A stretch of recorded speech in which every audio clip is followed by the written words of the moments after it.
Hello, everyone, and welcome to the May 27th meeting of the Advisory Committee on Racial Equity, Inclusion, and Human Rights. This is our May meeting, our second time meeting this month, but we are looking forward to it, and hopefully at this moment we do not have quorum, but we do have many things to discuss. So while we wait for a few more folks to show up, I'd like us to begin by introducing ourselves.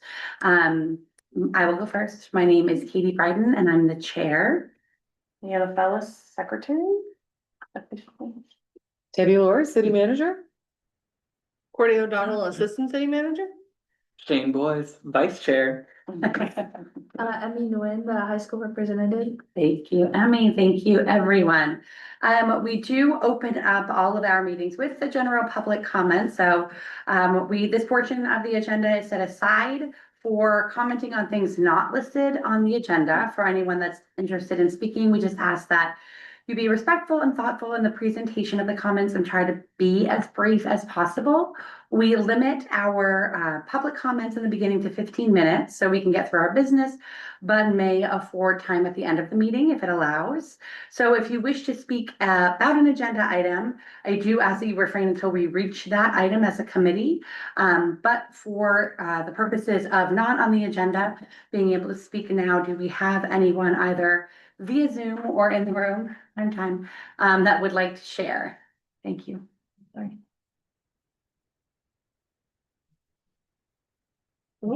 Hand. All right, Joshua, I see your hand. Hi, it's Joshua Fay. I wanted to, first, I do have a comment for, I think, an agenda item you have later on, so I'll keep it to when that comes up as you had said, but I just wanted to say I really appreciate your efforts, every member of the committee's efforts to champion diversity, equity, inclusion, and human rights. I know that that can come as a bit of a personal cost and risk in the current political climate. Share my appreciation. And I think I speak for quite a few other people in Bangor and in areas beyond that. We very much appreciate your work. Thank you very much, Joshua. I appreciate that. And I appreciate you also following the directions, and we will be sure to keep our eyes peeled for your hand as we move throughout the agenda. Thank you so much. Okay, moving on, we at this time cannot take approval of our minutes from our April meeting, which took place at the beginning of the month. So we will table that. We do have quite a bit of committee business that I'm hoping that we can at least get some names of individuals that might be willing to participate in some really exciting opportunities we have moving forward. So I will begin with June. Pride Month obviously is upon us. We have been invited to have a booth at Pride by the volunteer group that's leading Pride this year, which is really exciting. They were able to share details with us.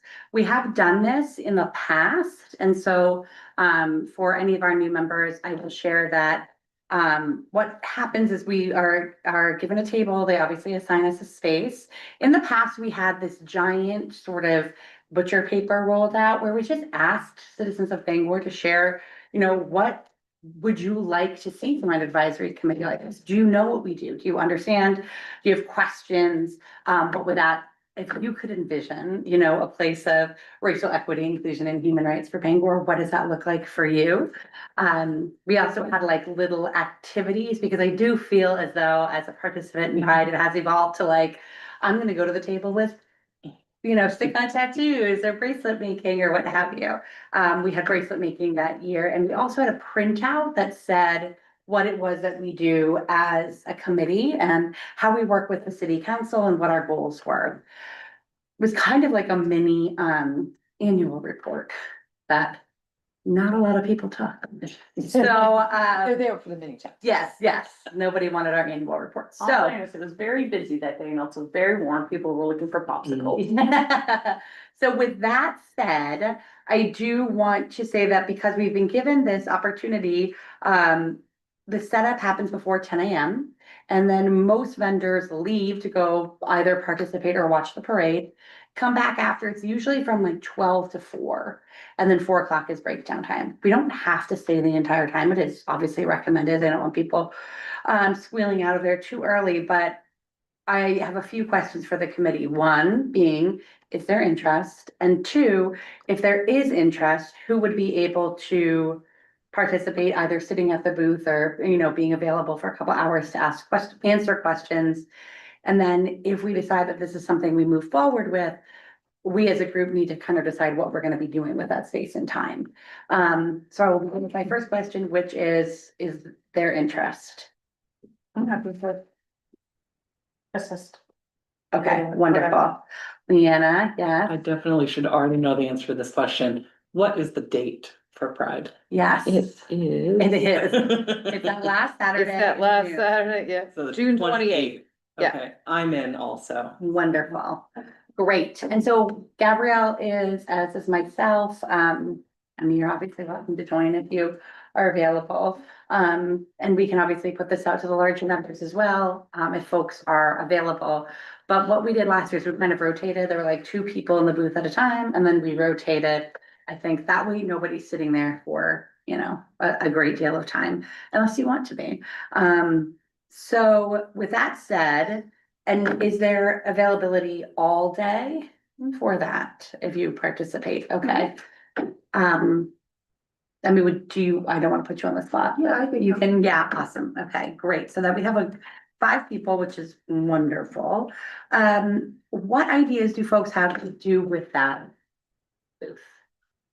I'd like to see us do the same thing that we did last time, which was have that form that people could fill out. I think it was insightful. For the people that did fill it out, those who didn't know the group existed, they spoke to things in Bangor that they were concerned about, so I think that's a great listening opportunity for us. Yeah, listening for sure. I like that. Any other ideas of what would be fun, engaging, get people excited about? I believe the theme this year is also generation, right? Through the generation. Yes, I believe that's correct. And nothing's coming to my head yet, but maybe we could play up that theme somehow. We'll figure it out. We don't need to have it all right, Okay, Shane, Emmy. Okay, is it all right if I just put together a schedule then for folks, and then you can either respond with like, no, that time doesn't work for me, or can I swap with this? So an information gathering, large pieces of paper, right? Okay, so just a large place for people to put their feedback. We know do we have to bring our own table? Yes, Okay. you do. We do have to bring our own table, and typically like a tent if we wanted it, which I strongly recommend, because Sun or rain, take your yes. pick. and Every it's either weekend gonna is be rain. hot or raining. So I have like a smaller roll of like butcher block paper, Oh. just plain white that we bought for arts and crafts. And happy to bring that. It fits really well on just like a standard 6-foot folding table, That would be awesome. which I also have if we. Oh, look at got the stuff. Nice. Shane, okay, so paper. Okay, wonderful. I think I also have one, and sometimes you can fit like 2 in there. So, Yeah, because I also, now that you say that, have that butcher paper that you can color on. yeah. So we could also have like a coloring station if we wanted folks to just. The question is, right now, we're obviously using resources that we have. Is there anything that we want to either purchase, create, share that could give more information or? Big question. Does the city of Bangor have a city of Bangor tent that we can borrow? We can ask. Yeah, Like maybe Parks and Rec or something.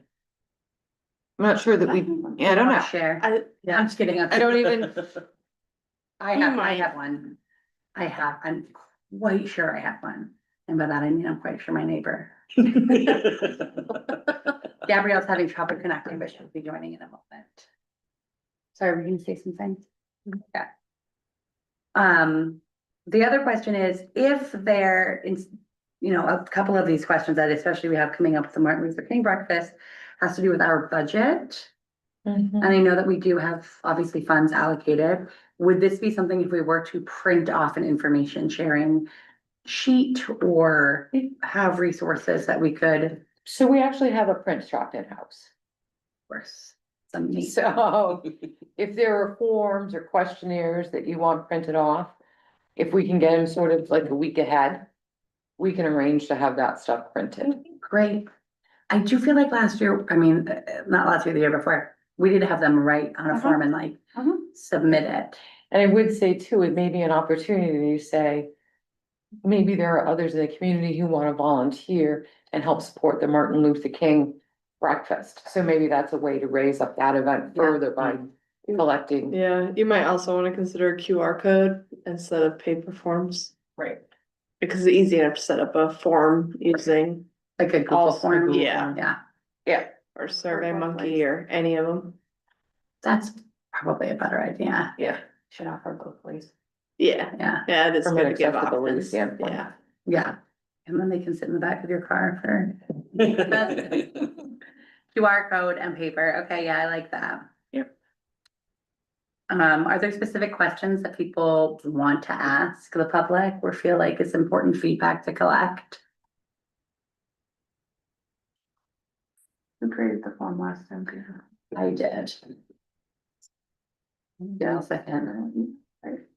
Yeah, I know. I was like, I should print this out. And I was like, no, don't waste paper. Give me one This is the second. woman with a. Don't be a Debbie, I said. Don't be a Debbie and use your paper. Um,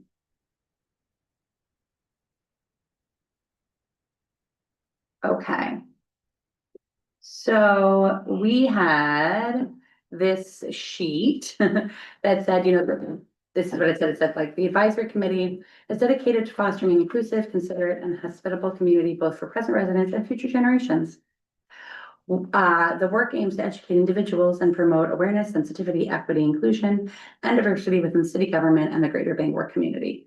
And then it said what we do, and you know, that talks about working with city staff, city council, community education and events, and then policies and procedures. It just kind of explains that. And then it says, our committee strives to create an equitable, safe, and inclusive community in Bangor, where all individuals feel welcome.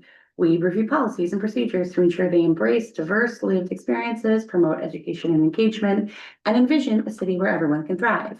We value your ideas, goals, and feedback to help us achieve this vision for Bangor. Let us know what you think. We welcome your thoughts and collective experiences. And then it just is empty. Right, for because it was folks to not done. write. I do feel like, since this was written, I've learned that asking very specific questions is probably more helpful.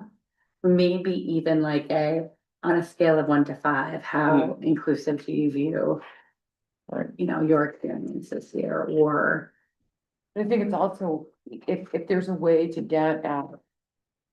If somebody isn't feeling inclusive, so what's the miss? right? Because is it a transportation issue? Is it ramps for mobility? Is it, you know, and maybe it almost check boxes of, you know, Yep, you know, what do we, you know, what do you think is working well? What do you think needs improvement? that's the good, because we just did this survey with school committee, and it was like, what should we start, what should we stop, and what should we change? Correct. And so, but I like the idea of being able to either be very specific in those areas or leave Right. it open. Because I think lots of times it's easy for individuals to say, here's what I'm missing. But I think it's important to recognize, here's what's working well. Yeah. Yeah. Okay, I like that. Awesome. Thank you. Any other thoughts, questions? We have people, we have the volunteers, we have the time, we have the table. And some activities, and yeah, just being able to share that QR code and links. I do have, you know, one of those poster board thing, but maybe what we can do is put on there some of the different things our committee has accomplished. Mhm. You know, some Yeah, section, so that people have something to read while Yeah. they're. There. yeah, that like trifold. Mhm. I like that. This may be doing too much, but I just saw fairly recently on TikTok, there's this trend that a lot of colleges and universities are doing where at graduation, they set up a camera and a microphone and they have a prompt and people can choose to stand in front of the camera and answer the prompt. So it might be kind of cute to have that set up with like a generic question like, what do you love about Bangor? And just Yeah, like have like all the different people that are attending Yeah. Pride say something short and then we can clip it together and I don't know what we would do with it, give it to the city for promotional purposes or whatever, but social media. I think that would be the biggest hurdle I would expect is people asking, well, what are you gonna do with this? Right. and then we would have to like have them sign a waiver, right? If we do use it for promotional. I think legally we can post the thing that says by doing this, Yeah, you're you agreeing agree. to, and then no one has to sign anything, they Okay, have to read it okay, before. I would, typically, so lots of times when we're doing photos for city purpose, we are getting. You see it in our childcare lots of times, Mhm. is that on the forms where people are signing up, it's made very clear and the people have a choice of opting out, so. yeah, It's a little different as a government versus Mhm. a college Location also matters though. I mean, if you're out on the street, you don't have an expectation or of privacy, privacy. correct? We have no say what we're placed either, correct? they do have indoor spaces here, but. Yeah. I was like, I don't know, I don't wanna get lost in there. I do like that, is that something that? I guess if we were able, how could we confirm if we needed some sort of legal? Sort of, I guess you'd have to have a really clear definition of what you were gonna do and how you intended to use it Mhm. before we could say and mhm, give you sort of a legal opinion to that point. yeah. But at the very least, we can use that paper to. Collect those ideas. Because the paper is I feel inclusive. not if they were identifiable. when- That's exactly what I was gonna say. correct. Yeah, yeah, and that way we can. That would be nice too, we could like use that, that would look nice. Okay, wonderful, thank you all for that, I will confirm with them and hopefully we'll get our spot and, we'll be good to go, that's very exciting. The next thing is the Martin Luther King Jr. Planning breakfast planning, excuse me. And so we have, the NAACP, obviously has invited us to collaborate with them, as a partner, which I so appreciate the opportunity for this group to really get involved in the planning process, which has already begun. The next meeting is, I believe, at the beginning of June. They set up meetings that would be meeting, regularly, I think. I'm so sorry, but it's a pretty regular standing meeting, I think maybe like the second Tuesday, Yeah. something to that effect. From, I think it was like 5 to 6. 5 to 6. I think. Yeah. Wasn't it on a Friday? Not until the fall. Oh, When they okay. get closer That's to what the threw event, they me. move to Fridays because more people are available. For that little window on Friday. For now, I believe it is, I want to say the second Tuesday, but I can confirm that. At any rate, there's obviously this fantastic group of individuals that are really coming together to create an opportunity to share Dr. King's legacy and his work. The idea right now is at the very beginning stages, and so it is a lot of, who would our keynote speaker be? What would the theme be? How can we engage a larger population? And we come in and really identifying ways that we can be more helpful in bringing it to Bangor, because it's always been in Orono at the University of Maine. So we had talked about having it at the Cross Insurance Center. And if we have it at the Cross Insurance Center, they had very specific questions, like this year they do want to be able to offer Dr. King's favorite breakfast foods. And so Debbie was able to connect me with the cross insurance liaison, who was so helpful to say, you know, that the chef really tailors the menu to whatever the group wants. There are also breakout rooms because, as we have talked about, having this breakfast is so wonderful, brings all of these really fantastic thought leaders to the table, to really share ways that we can, again, continue Dr. King's legacy. Hello. So what is it that we are doing to continue that? If we use the rooms to break out, if we want to create more space for folks to either have like an educational forum or a, you know, student specific, you know, conversation room. The Cross Insurance Center does have breakout rooms right on site, which also would be great in terms of the transportation barriers. That was one of the big changes with it moving from the Orono campus, is that it's much more walkable. So what are we doing now, especially in the winter time, to make sure that it's accessible? Again, our part in this is what can we do to support its success in Bangor, and then obviously what can we do to, you know, idea-wise. So that kind of lends us to being at a point where if we were to, I would like to have a better understanding of what that support looks like fiscally, what we can financially help with, if it's at the Cross Insurance Center, how does that work with the city? I know that it's its own entity, but it's also, we rent it. And so Yeah. I'm hoping that you could share some information so that we could share with them beyond idea sharing and planning, what we might be able to support. So lots of times, so they need to work with the Cross Center. So to understand what the pricing is, because this Cross Center has very different rates and structures in place. And a lot will depend on the food. And I know that when we talked to Athena, they were talking about, you know, doing sponsors and being in Bangor and connecting to the chamber, would bring, you know, a different set perhaps of attendees to the breakfast than have attended in the past.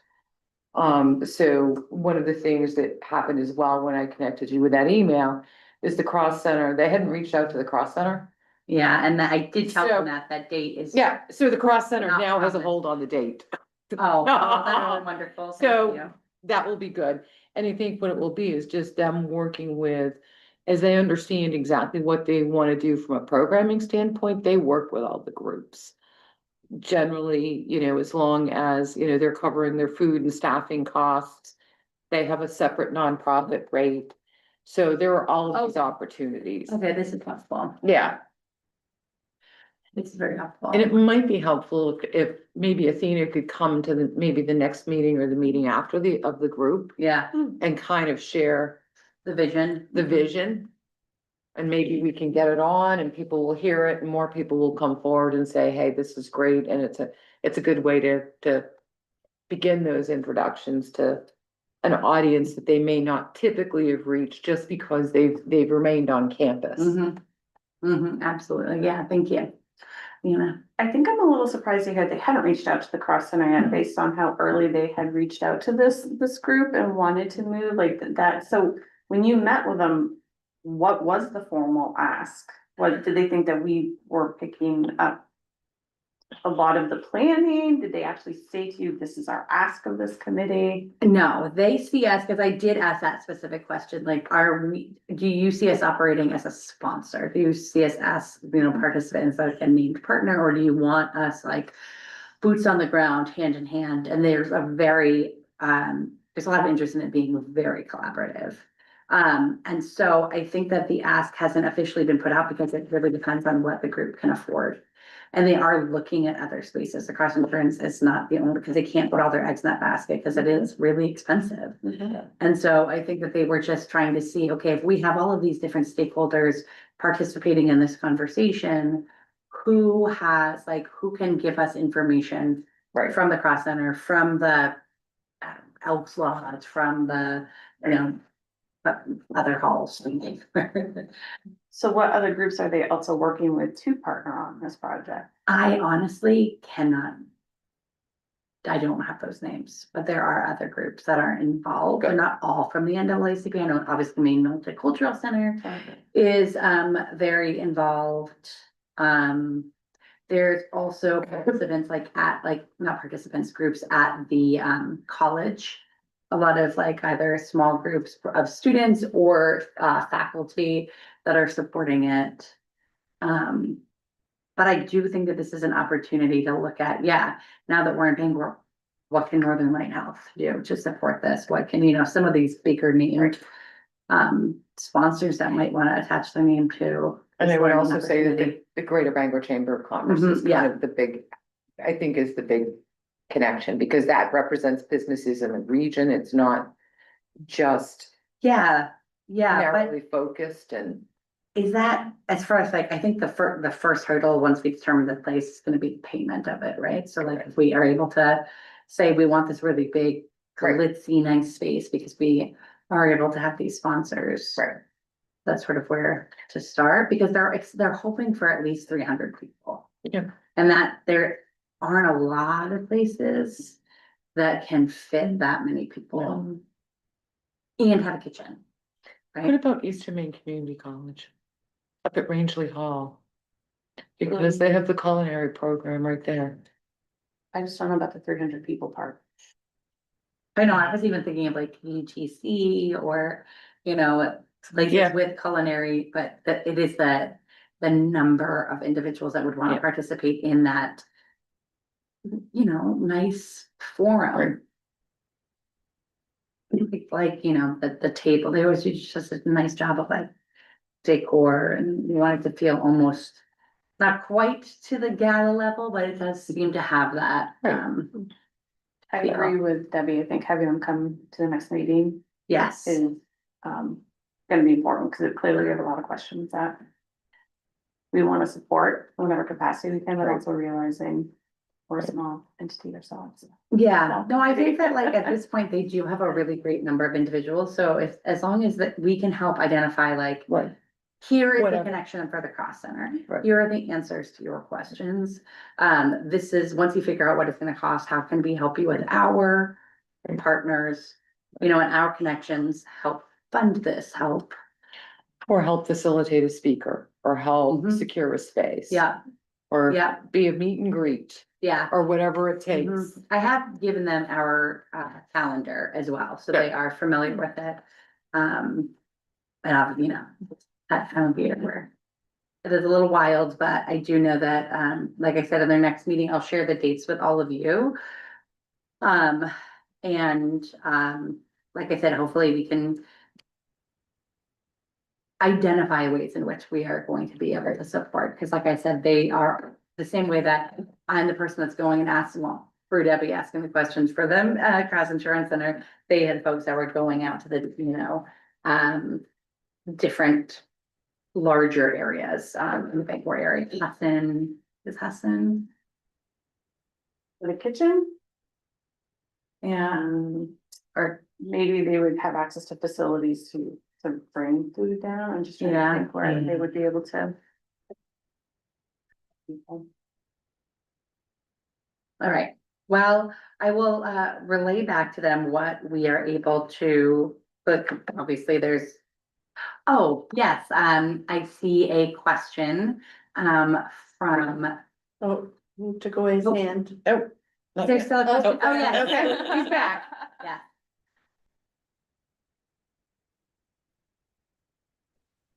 Sorry, want to make sure I'm in the right meeting. I was told there was going to be conversation related to the issue of cooperation with ICE on a municipal level. My name's Sean Faircloth. Hi. Hi. Is that on the agenda? It is not on No, the, yes, it is. Under policy ordinance. 287G, yes. Yes. I apologize, Sean. Yes, it is on the agenda. Okay, I haven't missed it. I'll shut up now. I just want. Guys, now, we're still in the event planning process. Thank you. I'm so sorry, y'all, that like got swept up into the first thing. Is there any other questions on the MLK breakfast? Feedback, thoughts? All right, wonderful. So now moving into our policy and ordinance piece of the conversation. We have ordinance, recommendation to the council on their agenda on the 28th. Where we submitted our ordinance, recommendations. And, Courtney, do you mind giving an update? I apologize as there was not a member of our committee present for that, and I do apologize, Yeah. for that. That's okay. So it did go to the last, it went to a special government operations committee meeting of the council on May 19th. They did vote to recommend that, to full council, which will be, they will vote on that or expected to vote on that tomorrow night at council. Wonderful. Yeah. I think it would be in our best interest to have individuals present, to be able to share, what it is why this ordinance is not only going to benefit our ability to move forward and have forum and hopefully get some more folks involved and really just streamline the process of how these committees work together, but also for all of the committees. This ordinance does not just pertain to this advisory committee for racial equity, inclusion, and human rights. Go ahead, Leanna. Just for my own purposes of the meeting minutes, is this a typo saying ordinance recommendation to council on the agenda for 4/28? Should that say 5/28? Yes. Yes. Just to make sure I'm clear. Wonderful. I was thinking that was when it had first gone. No, it would have had first The reading, ninth. the first meeting of May. That was when we were trying to get our April meeting and we Yeah. had to move it a month. Yeah. That's why, I mean, a week. That's why I our do. issue was. Yeah. Okay, so, Sorry, do you stick? no, that's totally fine. Like I said, I am unable to, participate in that. I have another conflict. Yes, on, the 28th. Is there a member of the committee who will be able to go to the council to, present the ordinance and its changes and answer any questions? Yeah, go ahead. I was gonna say, so the ordinance is on the printed agenda. Counselor, I believe it's assigned to Counselor Beck. Oh, so I'm they'll not just be reading concerned. it and voting. So they'll introduce it and vote, but I do Okay. think that if there are questions that the committee, it's always good to have somebody present in case there are questions. Because what I have found historically is if there's nobody here to answer questions, there's questions. And if somebody is here to answer questions, Thank They also do allow usually public comment on individual items as well, so. I have a school event tomorrow at 7. That is the time of the meeting tomorrow.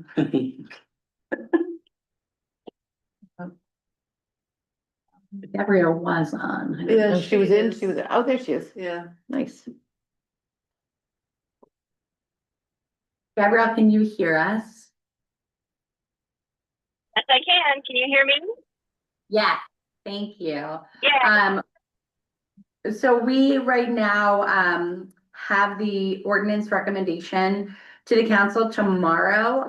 It's on their agenda to approve this ordinance that we have spent a lot of time working on. Are you available tomorrow just to be, on site? Should there be questions from the committee? I mean, from the council? I would love to say yes, but unfortunately I'm not. Okay. That's okay, but We can handle it. Courtney and I got it. Well. All right. thank- I'm sorry. Yeah, no, it's like, thank you very much, Courtney and Debbie. I appreciate you for handling all of those pieces where, our schedule has had conflicts. Thank you very much. Okay, and now, are there any other questions before I close up our ordinance recommendation discussion? Okay, wonderful. Thank you again for presenting that and answering all of the questions. Brittany, I appreciate that. Now, I apologize. Now I am seeing 287G in the agreement. The agreement as a discussion under policy and ordinance for our committee. So at our last meeting, you may recall that there's been a lot of public comment Yes. regarding 287G agreements and the activities of ICE not only locally across the state and across the nation. And I think we shared with you at that point that the council was gonna schedule a public session. And you said, well, if they do something, can we weigh in? Yes. So you had asked that we have this discussion, so that's why it got on the agenda. So at this point, they haven't held the public session. And I don't know if you saw the news last week. I'm gonna get the LD number wrong, 1280. 59. I was gonna say 1289, so I was close.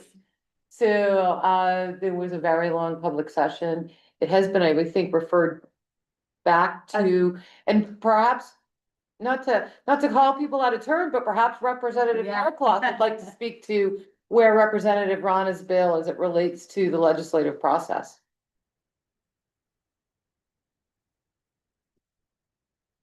Actually, I apologize, but all I know about that is that there were a lot of people in support of her legislation. I'm a co-sponsor of the legislation. I don't really have much more than that to offer. I did notice as I was leaving that judiciary is still meeting and doing work sessions, and I believe that bill was before that committee. And It I, looks and like- I, Yeah, I was gonna say, it looks like the next work session on that bill is tomorrow at 1 PM. And there seem to have been, and you can correct me if I'm wrong, Representative Fairclough, but there seemed to be a significant amount of testimony and there seemed to be support in both the House and the Senate. So it appeared, at least on the surface, that it looked like the legislature would be taking some action. I wouldn't want to ever predict how the Maine legislature would turn out. But I know there's a significant measure of support and a lot of people turned out, yes. Yeah. Whether Okay. that means it ultimately gets through and then there's the governor's signature, there's a lot of steps. And I don't want to interrupt here. I sort of wanted to learn, so I don't know about your recommendations. I sort of wanted to learn from you folks. I do have a concern, an issue I want to raise. I want to understand the process. I am not up to date on where this issue or related issues are before the Bangor City Council. I do have an opinion to offer when the time is appropriate, but I want to make sure I'm not speaking out of turn or in ignorance. So, As I was sharing earlier, the council heard a number of folks through public comment and are looking to set a separate public session to have public comment so that they could also have a discussion. Because as you may remember, Representative Fairclough, from your time on the Bangor City Council, it's important to get public input, but it's important for the space for the council to have a time to discuss. So it's kind of a two-pronged Mhm. process. And at this point, based on the favorable hearing Yeah. out of Augusta, we're kind of in a bit of a holding pattern. To see how that plays out. Because clearly state law would trump Right. anything you may do locally. So we haven't brought that forward yet. But it is, the council chair is aware of that. It's on our list, but we did hear, and I use my air quotes here.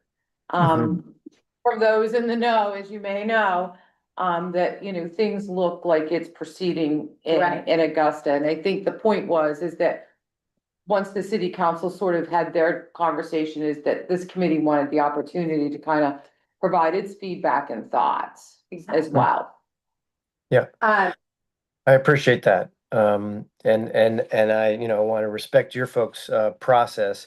I would like to make a case for the council acting, and I would, maybe I defer to a later time, when it's before the council and they're hearing that. I don't know if are dates set for that kind of further discussion, if any, with the public? Not yet. Okay. I think we are waiting to see what the direction is from Augusta, so we may know a Okay. little bit following tomorrow's work session, which clearly I have the bill tracker on my phone, because I Yeah. can bring it Right. up. yeah. Fair So enough. just- Yeah. sure that I understand correctly, Representative Fairclough. Do you want to wait until that comes to the city council discussion to be able to speak at public comment and give your recommendation or your, Number one, if it matches my schedule, which is tough with the legislature, I would want to comment at that time. Yes, I will also say that I've been encouraged to speak to this group, and maybe you've already said your piece. But if I might be allowed a minute to throw out some thoughts on this issue, and why I'd encourage this committee and the council to act to prevent cooperation with ICE, even if the state of Maine does not act. Obviously, it has to go through two different chambers and then it sits at the governor's desk. So there's a lot of steps and some time involved with that. And if I just briefly, Kilmar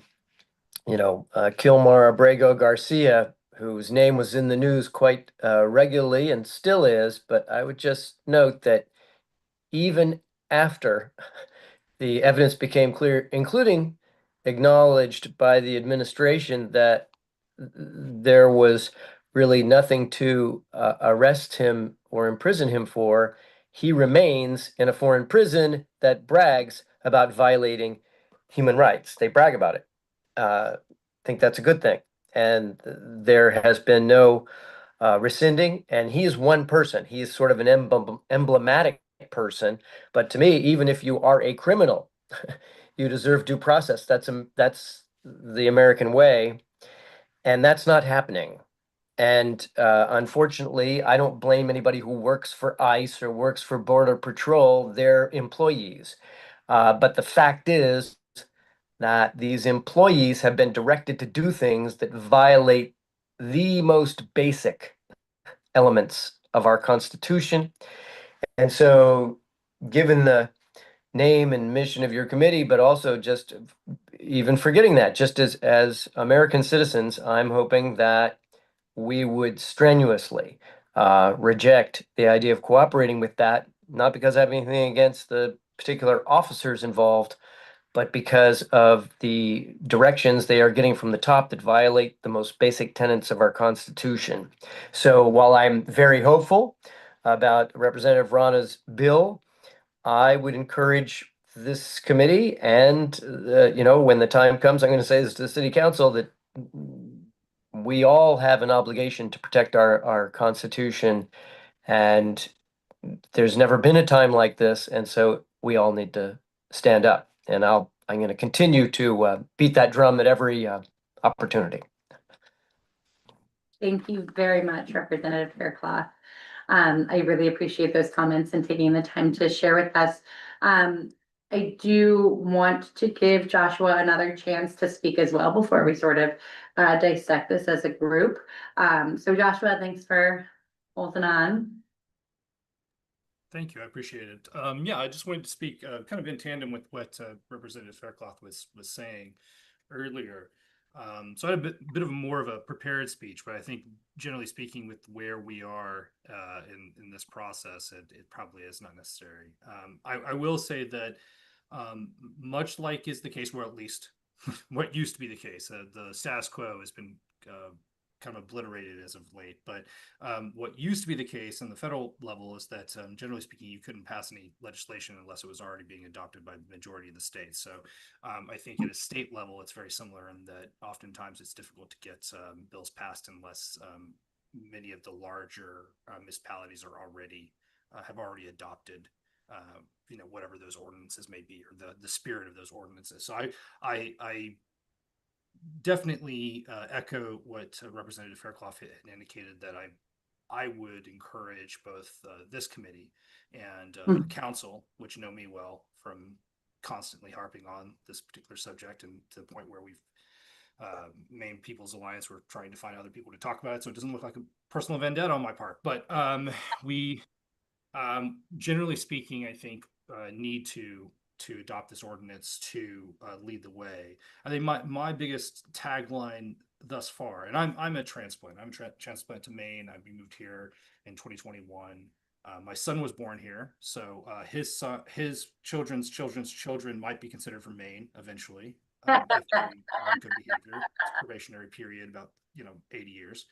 And when I think of what I want for him moving forward, he turns 4 in August. I want to believe that we would have a city, if not a state, that would protect our community members and would not see people as illegal and would not treat others as different just because they may have come from a different place. And to remember that the vast majority of us are immigrants, aside from the individuals that obviously are indigenous to Maine, from which the land was stolen. So this is something that's near and dear to me, because I've set down roots. And I also believe that beyond that, my background is in economics, and I'm an economist and data analyst in econometrics. And so my belief is also that our future as a state and future as a city is really entangled in our embracing of immigration and embracing of individuals that are not from Maine originally, such as myself. So it's kind of self-serving. Like me, I'm not from here. But no, really, it really is an important point to think about the fact that we are the oldest state in the US. We are in dire need of economic revitalization, and generally speaking, because the US population is shrinking for various reasons, that generally speaking, immigration is the way to bring new people in, to bring new thoughts, to bring economic development, and to really ensure kind of a future, if nothing else. And I think obviously people that are not from here also bring a lot of cultural value. So I do think, as Representative Fairclough had said, it is very important for us to move forward, even independent of Representative Rana's, who actually represents my area, and I am incredibly proud to call her my representative. She's amazing. And in the face of, and I don't know if she'll probably get angry for me to share this, but she had to delete all of her social media accounts because of the blowback that she got from supporting this bill, which I think is both horrific, but also unfortunately indicative of the current political climate. But I keep trying to get her on Blue Sky, because that's the only place you can go without being harassed all the time. I'll be her first follower and her most ardent supporter. But generally speaking, long-winded diatribe aside, I would hope that this committee could recommend to the city council to move forward and not wait on the outcome of that bill. And I think Representative Rana and the co-sponsor of the bill specifically would, whether it be her bill or 1971, which is a very similar bill, they would support that, only because you really need to gain momentum for these types of things, and it's much easier to push this through if it's, if Bangor and Portland and Lewiston and Auburn and Rockland and so on have already adopted these. Thank you very Thank you much. for listening to me and humoring my thoughts. Yeah, I appreciate you taking the time to share with us. We had a few more folks join us. Yeah, that I wanted to open it up to the group. I'm so sorry, I was like. Oh, you're working fine. on Yeah. Pascal today, which is a little bit. Sorry. You gotta come, you gotta come come on up. the table. I'm sorry. It's an accessibility thing, yes. Okay, that makes sense. Yeah, I think you got Mhm. her. I'm sorry. I'm Katie. I also live in Representative Rana's district. And I'm here just to say that I'm also in support of banning putting on paper that we are not going to work with ICE, with our police department. We've been advocating for this for the last, I want to say 3 council meetings we've been bugging you guys. We were told after the second one that you folks were gonna be scheduling it at a Yep. city council workshop, and then the timing constraints got in the way. Yep. And I appreciate that that's difficult, but we would really love to see this go before the council, independently of what's happening at the state. It's very important to us. I think that Bangor leads the way. We've done that before. We've done that with minimum wage. We did that with, proclamations accepting people of all genders, and transgender folks. I think that, and doing employment protections, I think, in the city of Bangor prior to it happening at the state level. I maybe? don't even believe we did minimum wage, bro. first. We I paid think, minimum wage first, cause I got Did we? calls for it for a couple years, wondering why Bangor's was Oh, different than the state. see, even though it was look at only- that, Sam, when I was finding, who knew? I didn't recall that. I think we only did it a couple months before and they were implemented at the same time. Maybe that was, But Yeah. okay, The actual. Yeah. cause I don't remember there ever being a wage difference. Right. there My was no payroll wage brain difference. would have Yeah, remembered that. Yeah. We did it at the same time so that the state knew that we were on board, and I think it's important that we do that with this too. That's all. thank you, Katie. Any other comments? I just wanted to, Suzette Furrow, resident of Bangor. I just wanted to ask, the last meeting I watched, and Katie, I think it was you, you were talking about, I don't know if it's the bylaws or the rules for the committee, but I might have heard it wrong, but is it like there's requirement to have one meeting every quarter? I mean, I know you have more, so. Yes, that's what we were addressing in our ordinance, Yeah. was the number of meetings that we would have and expect members to participate. The original ordinance said at least quarterly, but we have set the precedent for monthly meetings. Yeah. And I believe the revised ordinance allows for 6 meetings per year. With the intention that there will be more, I believe is the language that we settled on. Yeah. And they're changing it too, because then it was about 4 absences, and I know you made a comment, so they're changing that, right? What we settled on was, I believe, that we would have 3? I thought three, you ended up at 3. three absences. And then that would help us identify like who would not be able to move Because over. I was just thinking if it was like only required for a quarterly meeting, and then someone could miss 4 absences. And I think that's where we ended up with the math to That's get what I the was 6 wondering. meetings and, Okay. yeah. And then the council member wouldn't be a voting member, I know, but are you saying for all advisory committees or? That is the piece of the ordinance that we would change. I'm sorry, when I said that, I had the Roberts Rules piece stuck in my head of that ordinance applying to other committees. I apologize, that was my misspeaking. This ordinance is specific to the ways in which we identify who serves on this committee, and if there aren't members present, how, because they are appointed by the city council's personnel committee, how can we work with the personnel committee to help us address some of the folks that have not consistently been here and what that. So you vacancies want a look like. counselor to come to the meetings? We would love a counselor to be a part of the meeting so that there is a really transparent, open line of communication between city council and our group.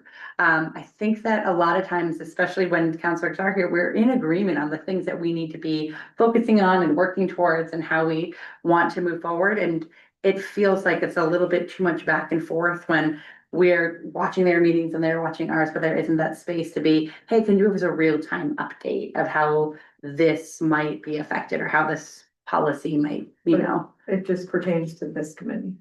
Yes, and I apologize, I Okay. misspoke. I'm so sorry about that, Suzette, yes. Okay, that's it, Yeah, thank you, thanks. thank you. I do see Representative Faircloth's hand again. I don't know how much time we have for. I apologize.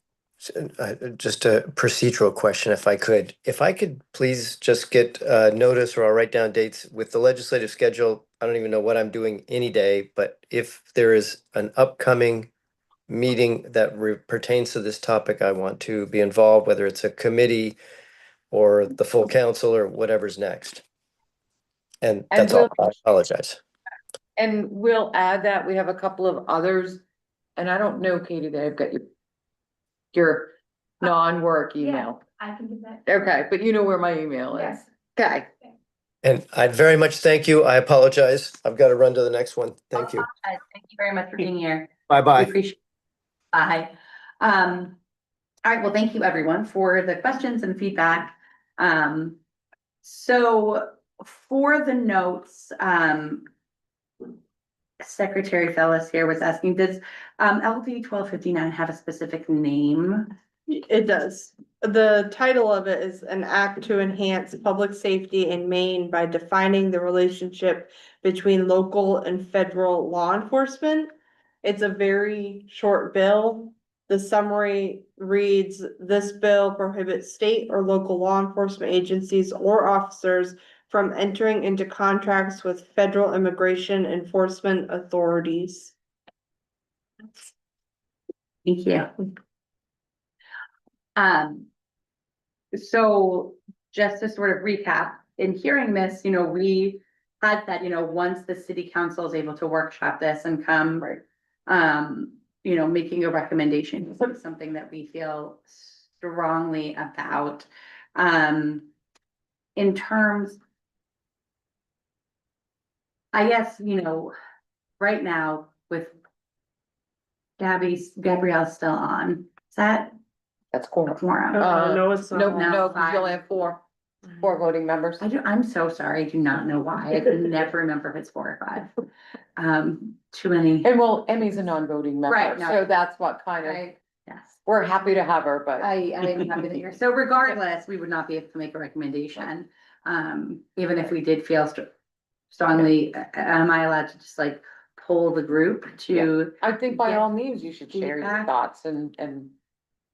Because I do, yeah. I welcome anyone at the group, just hearing from the different individuals that shared, is there a strong feeling one way or the other, or anything that you would like to say for the good of the order, as I like to say, yeah.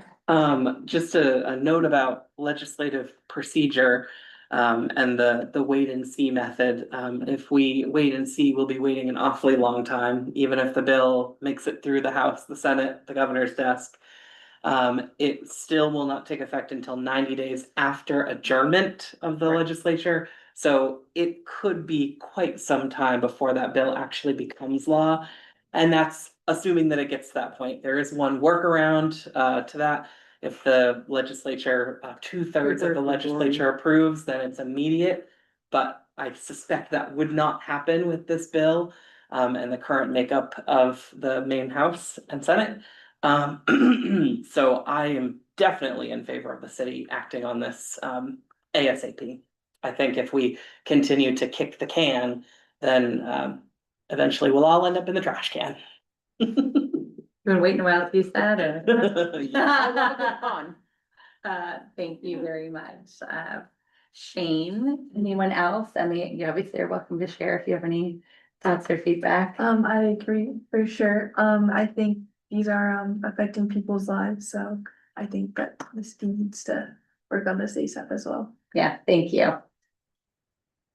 I agree, 100%, I think, as was pointed out before, Bangor has led the way previously. And I don't see any reason for us to not do that now in this current climate that we're in, protecting the people in our community. As, we've done through our welcoming statements, through the work of this committee.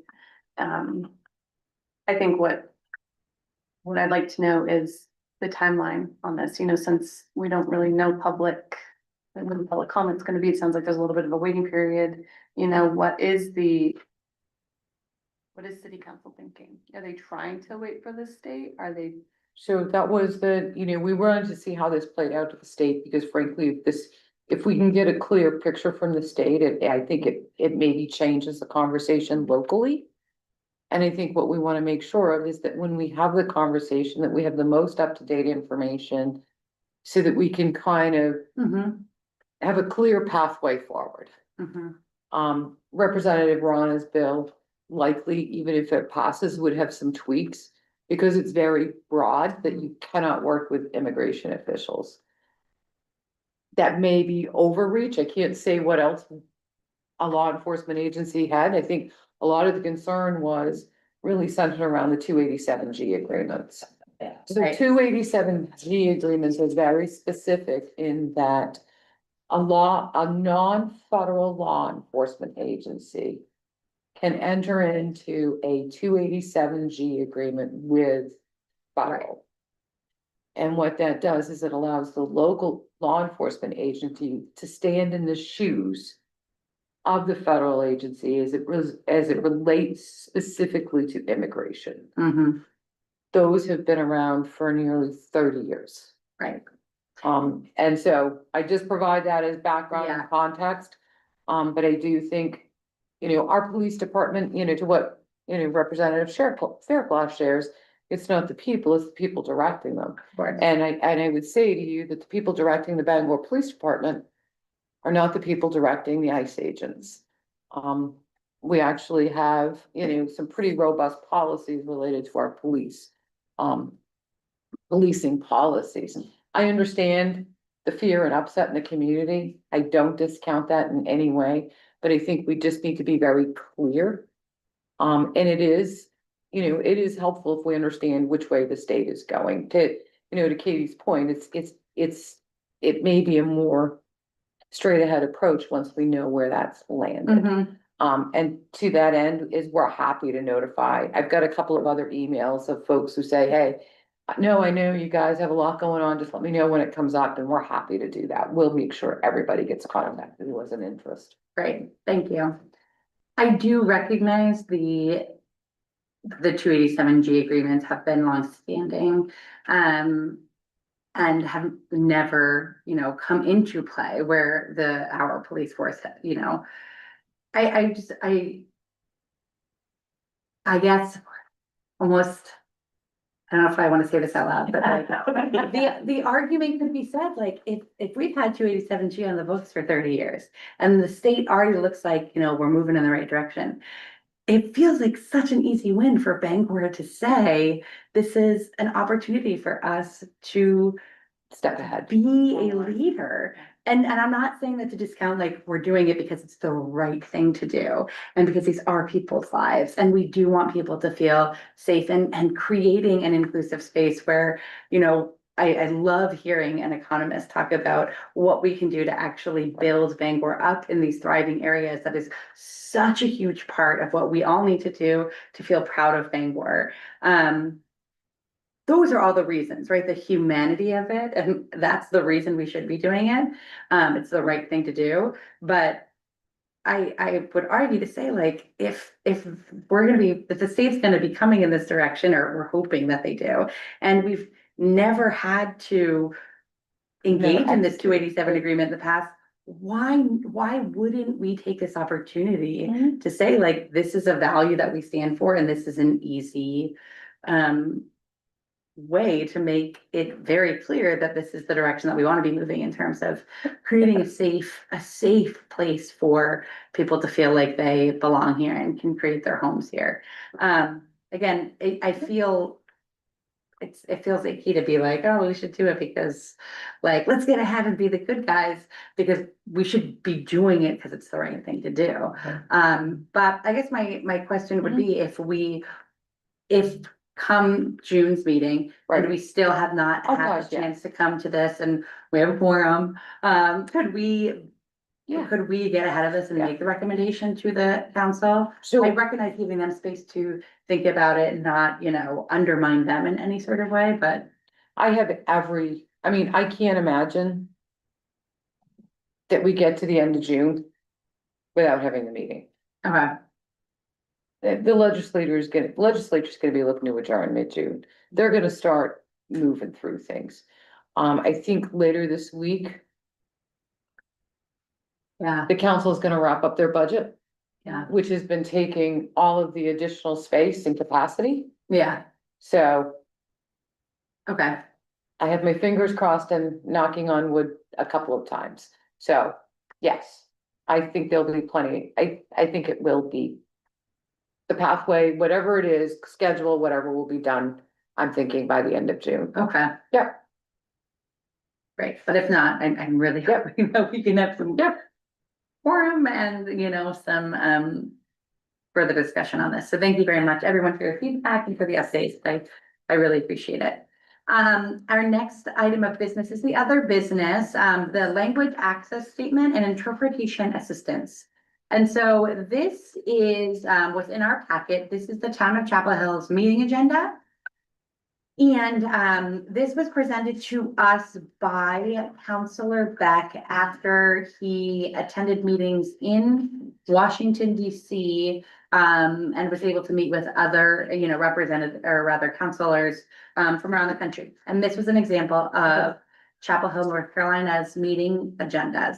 And they have in all of these different languages, interpretation services. And the reason that this has sort of come back, even though he presented to us as something to consider a couple months ago, it comes back into play because I believe it was the last month, there was like an individual that during public comment The last two meetings. two meetings, Yeah. that like an interpretive services would have benefited the conversation that was happening if it were available.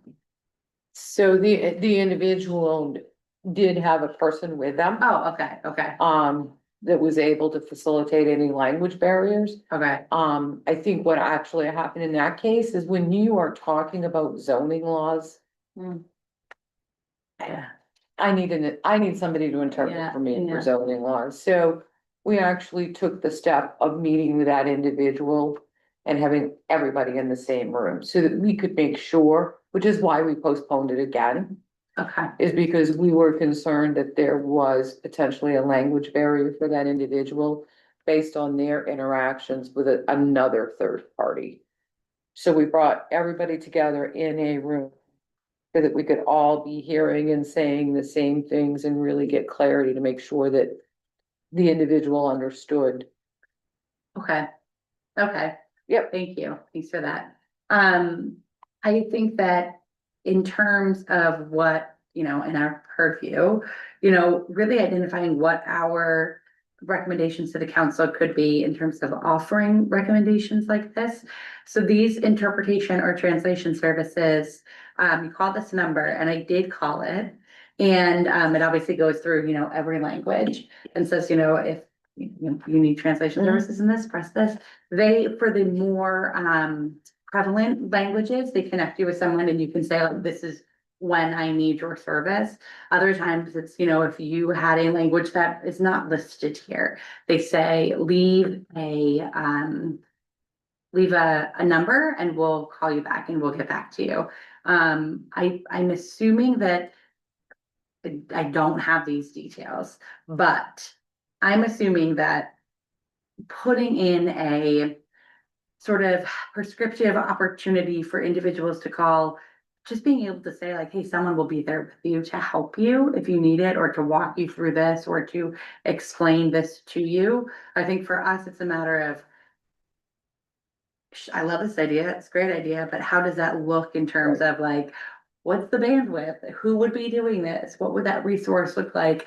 Would it be a matter of, and is it even a matter in Chapel Hill, like, hey, I'll meet with my Google Translate and we'll get through this and, make sure that I do not have those answers.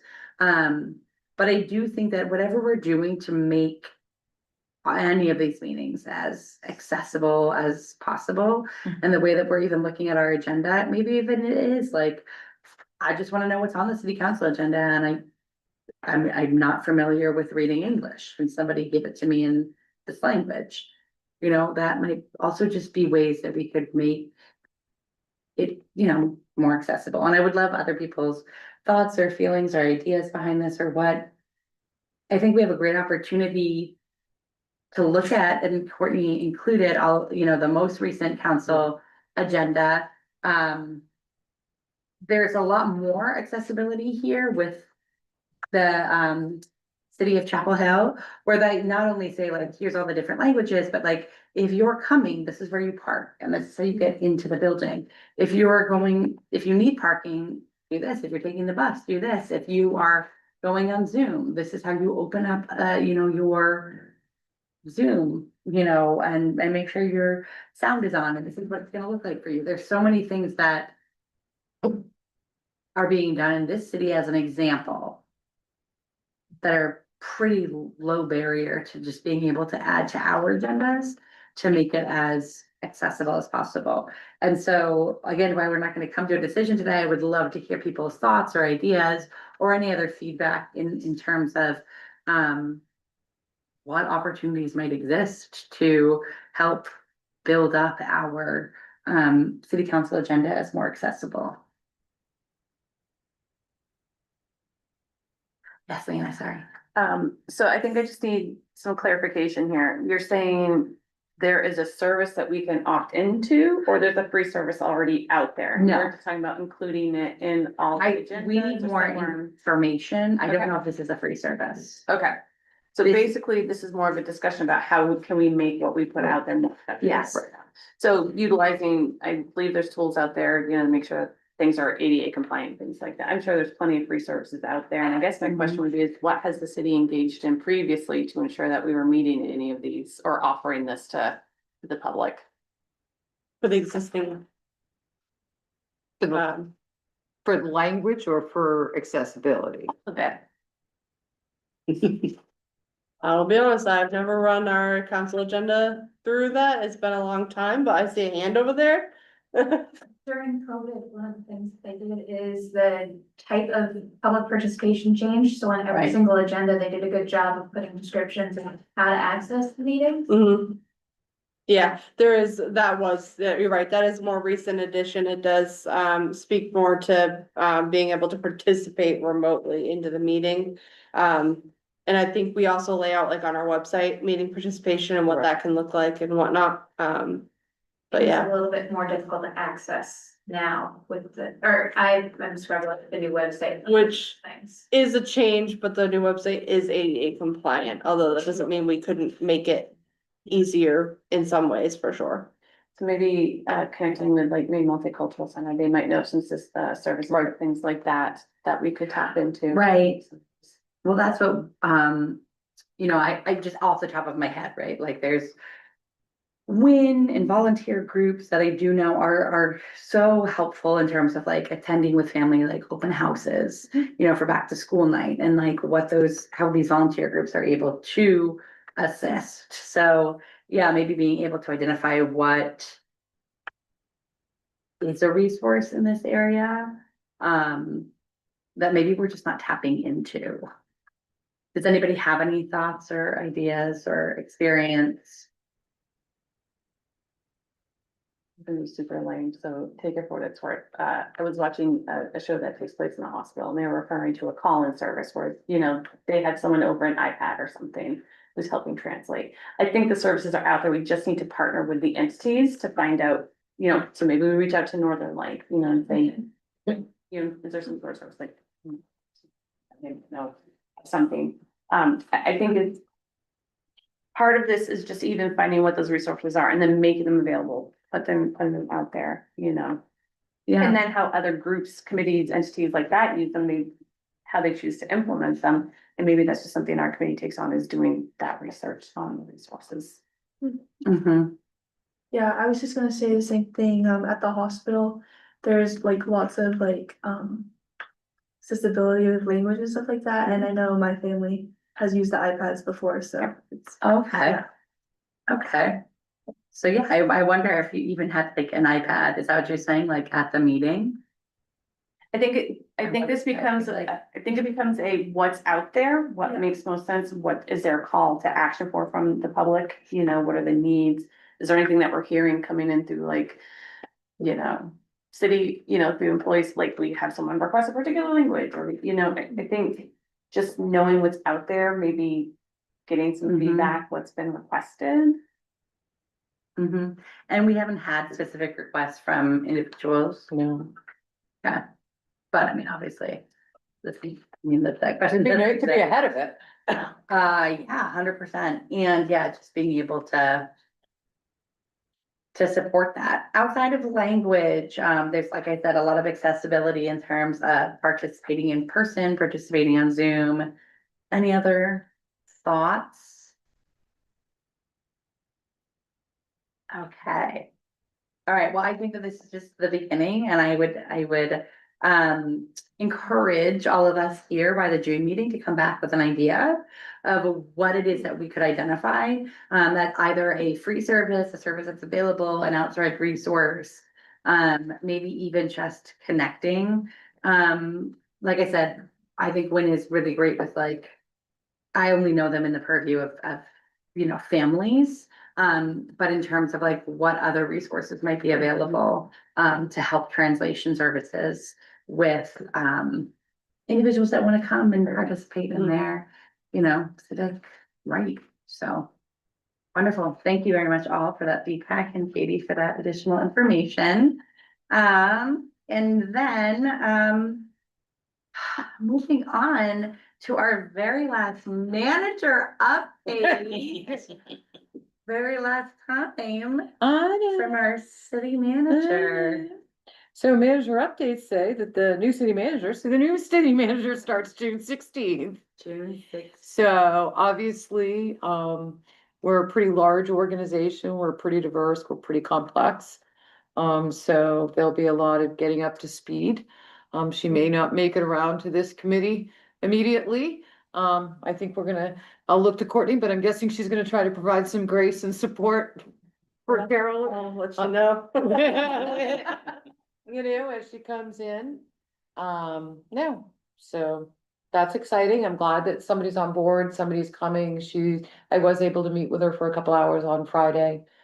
She's pretty excited. I can tell by the questions she's answers that she's spending some time reviewing some of the reports and the information that's available. So she's not waiting to get here to kind of say what's next.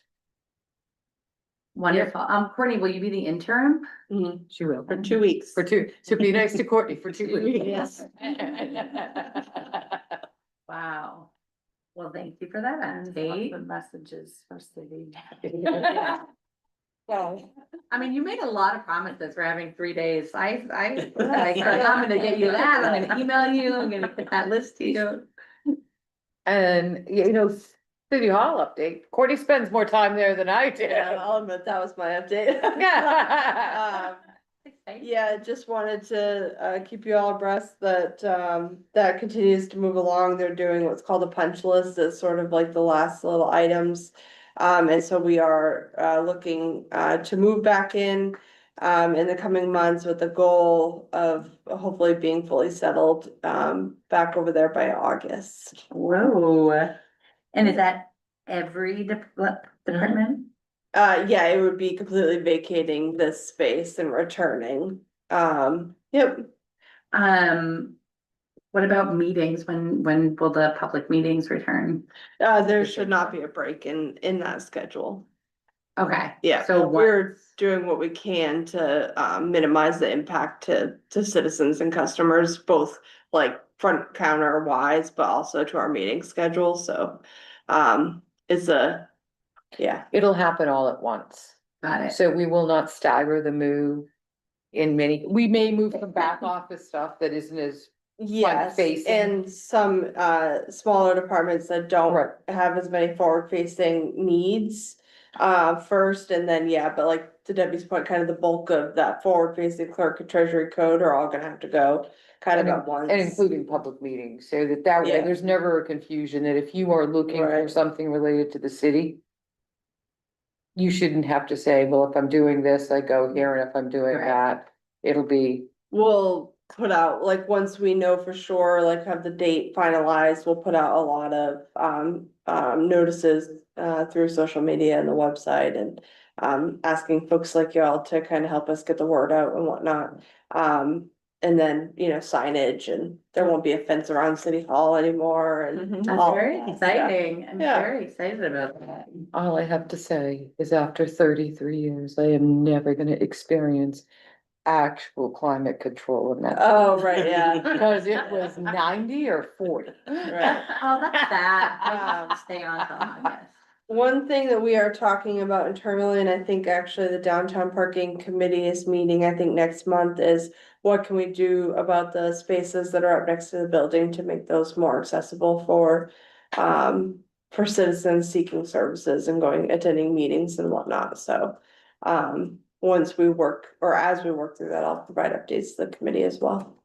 Wonderful. Thank you. Any additional comments from the committee? I just want to say a big thank you to our city manager, Debbie Laurie, for guiding this group through many iterations and many years, just being so informative and gentle and supportive of this work. We are very grateful to have worked with you, and you will. And congratulations. I know. Congratulations. I'm feeling it. I'm getting there. I'm like, "Ooh." Right, well, I guess we don't need to vote to adjourn. There. Done.